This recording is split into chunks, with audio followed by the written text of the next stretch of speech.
Hi everyone, today we will discuss regarding DNA structure and functions. In this topic we will go through the following objectives: central dogma of molecular biology, nucleic acids introduction, the structure of DNA which was proposed by Watson and Crick scientists, properties of DNA, types of DNA and functions of DNA.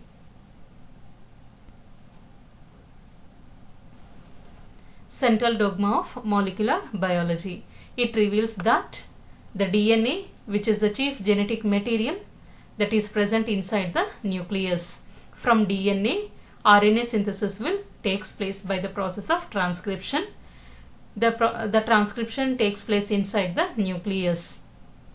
From RNA, the proteins will be synthesized by the process of translation, which will take place inside the cytoplasm.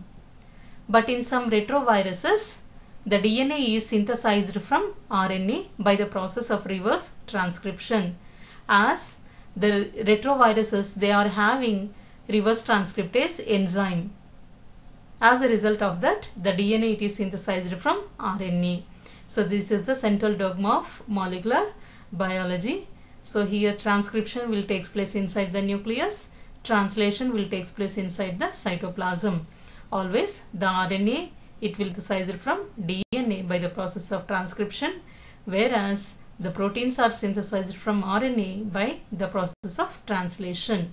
In retroviruses we can see the reverse transcription.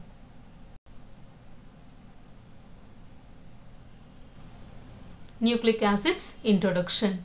Nucleic acid, it is a macromolecule with acid property and was isolated from the nucleus, hence the name nucleic acid. It is made up of carbon, hydrogen, oxygen, nitrogen and phosphorus. The nucleic acid was first isolated in 1868 by Frederick Mister, scientist, from the nucleus of the pus cells on hospital bandages, and he named it as nuclein. Later, Altman in 1889 gave the name nucleic acid. They are found in nucleus as well as in cytoplasm. The nucleic acids, they are nothing but DNA and RNA. They are found in all living organisms such as plants, animals, bacteria and viruses. The nucleic acid is made up of polynucleotide chain, which is composed of monomeric units called as nucleotides. Each nucleotide consists of nucleoside and phosphate group. Each nucleoside consists of nitrogen bases and sugar.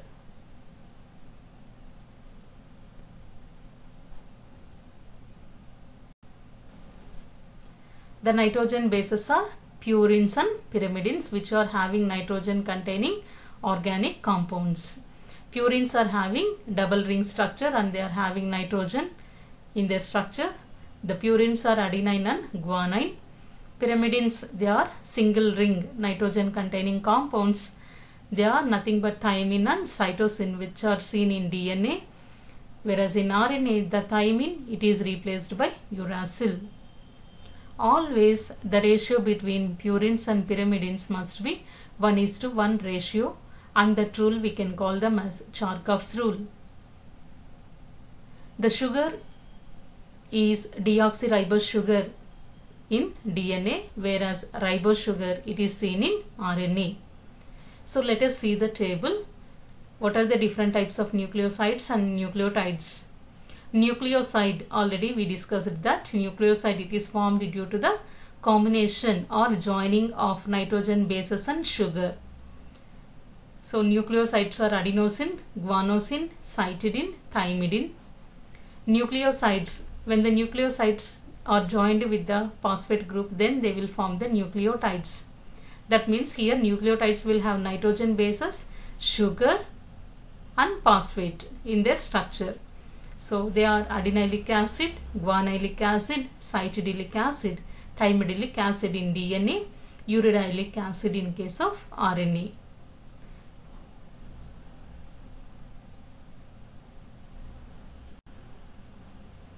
So let us see in this figure how the nucleic acids are constructed.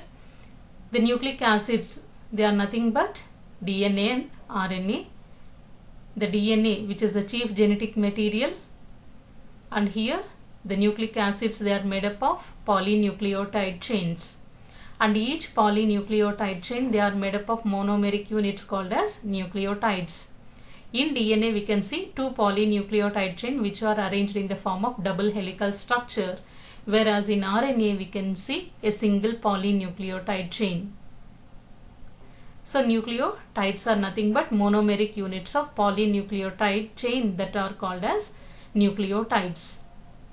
The nucleotides are formed due to the combination of nucleosides and phosphoric acid. The nucleosides are formed due to the joining of nitrogen bases with sugar. The nitrogen bases are purines and pyrimidines. Purines are having double ring nitrogen containing organic compounds, whereas pyrimidines are single ring nitrogen containing organic compounds. Purines are adenine and guanine. Pyrimidines are thymine, cytosine in DNA, whereas in case of RNA, the thymine will be absent and it is replaced with the uracil. And if you see the sugar, deoxyribose sugar and ribose sugar will be present. Deoxyribose sugar is seen in DNA, ribose sugar will be seen in RNA.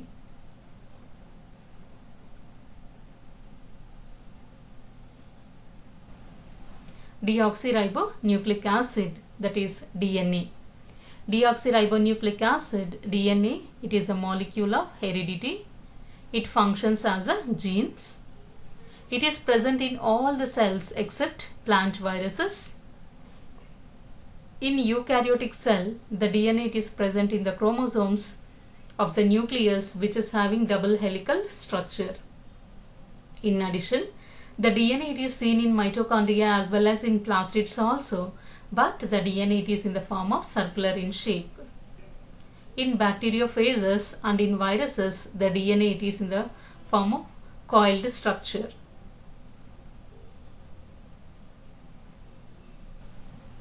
Watson and Crick model of DNA.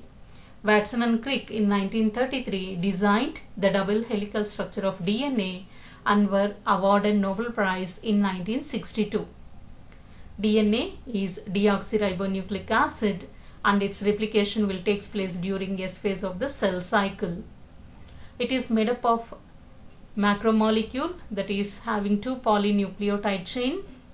Each polynucleotide chain, it is made up of monomers of nucleotides. Each nucleotide, it is made up of phosphoric acid, deoxyribose sugar and nitrogen base. The sugar, it is deoxyribose sugar, which is a pentose sugar having 5 carbon atoms. The phosphoric acid, it links consecutive nucleotides by joining pentose sugar by phosphodiester bond.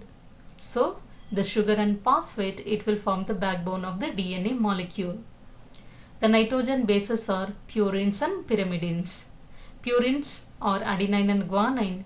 Pyrimidines are thymine and cytosine. The nitrogen bases, they are joined to the sugar by glycosidic bond.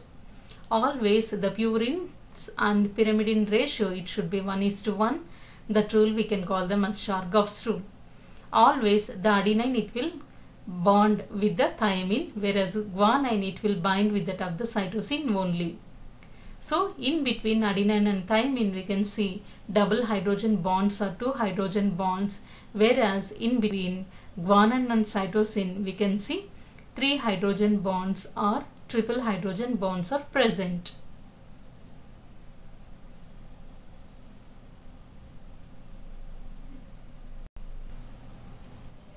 So at one end of the polynucleotide chain, the third carbon of the sugar, it is free and it is not at all linked to any nucleotide. This end is called as 3' end.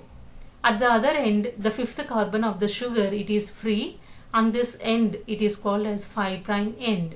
So the two strands of the DNA molecule, they are anti-parallel with each other. The width of the DNA molecule is 20 angstroms.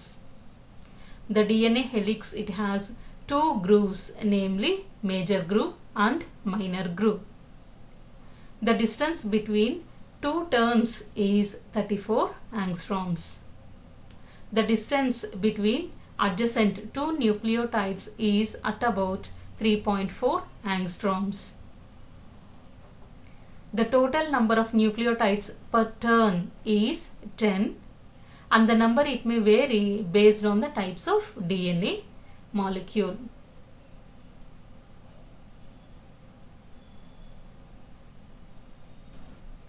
So this is the structure of the DNA. In this figure we can see the DNA. It is made up of two polynucleotide chain which are arranged in the form of double helical structure. And here we can see the major and minor grooves also. And here each turn will have 10 nucleotides. And each nucleotide, just you can see here, 10 nucleotides will be there per each turn. And here the nitrogen bases, what are those? Thymine, adenine, guanine and cytosine. These are the nitrogen bases we can see, which will bind. These nitrogen bases will bind with that of the sugar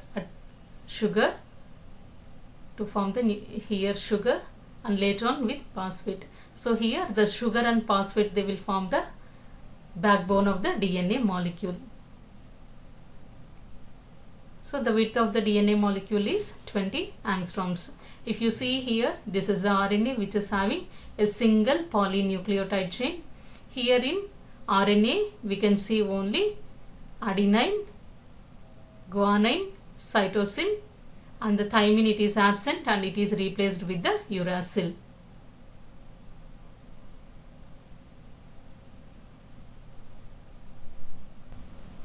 Properties of DNA. Size of the DNA molecule. It depends basically upon the number of nucleotides present in each DNA molecule. Fragility. It is highly fragile in nature. Denaturation. The two strands of the DNA molecule, it will be get separated into single strand by treating it at high temperature, or when if it is treated with acid or alkali, the two strands of the DNA will be get separated into single strand. Renaturation. The denatured single stranded DNA can made into double stranded by cooling the temperature. Then effect of pH. The DNA, it is stable around neutral pH. Further increase in the pH causes strands separation. The next property is stability. It is highly stable due to hydrogen bonds and hydrophobic interactions between the nitrogen bases. Next property is hyperchromic effect. That is absorption of the light by DNA molecule, that we can call them as hyperchromic effect. Generally the light, it will be absorbed by only by the double stranded DNA and not by single stranded DNA, and it is called as hyperchromic effect. So all these are the properties of the DNA molecule.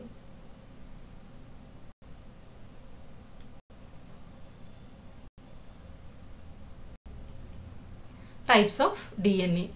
Based on the number of strands, the DNA, it is classified into two types. The first one is the double stranded DNA, which is designated with the letter DS DNA, which is having two strands. Second one is single stranded DNA, designated with the letter SS DNA, which will contain only one strand. So based on the number of nucleotides, the DNA are again classified into three types. They are aDNA, bDNA and zDNA. aDNA, it is a double helical DNA which is having 11 nucleotides per turn. It is right-handed helix. It is formed by the dehydration of the bDNA. Next one is a bDNA, which is proposed by Watson and Crick's model double helical DNA, which is having 10 nucleotide residues per turn. It is a right-handed helix. The next one is the Z-DNA. It is left-handed helix DNA which is having 12 nucleotide residues per turn. So these are the different types of DNA based on the number of nucleotides. The next classification of the DNA, it is based on the shape. So based on the shape, the DNA it is classified into 3 types. They are circular DNA, relaxed DNA and supercoiled DNA. Circular DNA. The name itself indicates here if the DNA, if it is circular in shape, the type of DNA we can call them as circular DNA, which is seen in bacteriophages, mitochondria and chloroplast. And here it may be either single stranded or double stranded. Second one is relaxed DNA, where the circular DNA without any helical coiling, then the type of DNA we can call them as relaxed DNA. The third one is supercoiled DNA. If the double helix DNA itself, if it is twisted, then it will form the superhelix. So the type of DNA we can call them as supercoiled DNA. So these are the different types of DNA based on the number of strands, based on the number of nucleotides and based on the shape.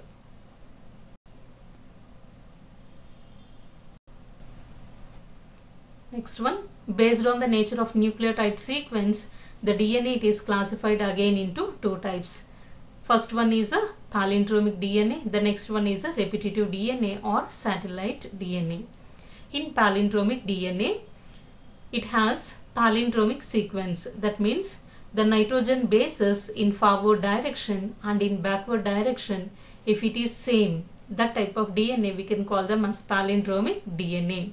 So these palindromic sequences, they are cutted by the restricted endonucleases enzymes, which are regarded as molecular scissors that may form either blunt or sticky ends. Generally, the sticky ends may be used in gene cloning. The second one is repetitive DNA or satellite DNA. That is nothing but when a very short sequences of base pairs, if they are repeated many times in DNA, that type of DNA we can call them as repetitive DNA. So this is types of DNA based on the nature of nucleotide sequences, that are palindromic DNA and repetitive DNA. Functions of DNA.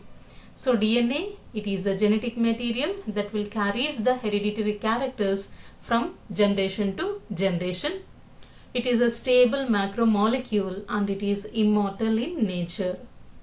It synthesizes RNA by transcription, which will take place inside the nucleus.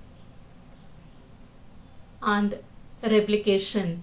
The DNA replication will take place during S phase of cell cycle, and mostly it is carried out by different methods of replication, but mostly the semi-conservative method of DNA replication, it is acceptable one.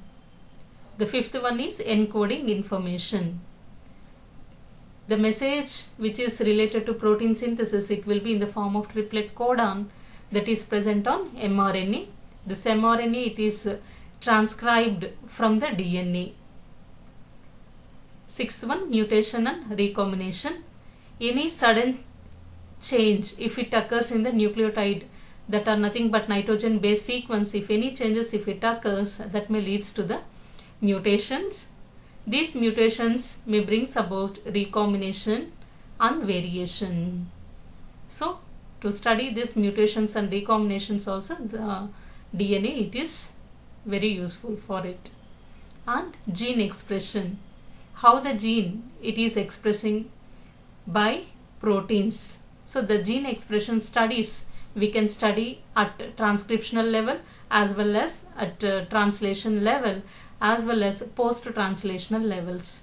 So the gene expression studies also we can study through the DNA molecule. So all these are the functions of the DNA.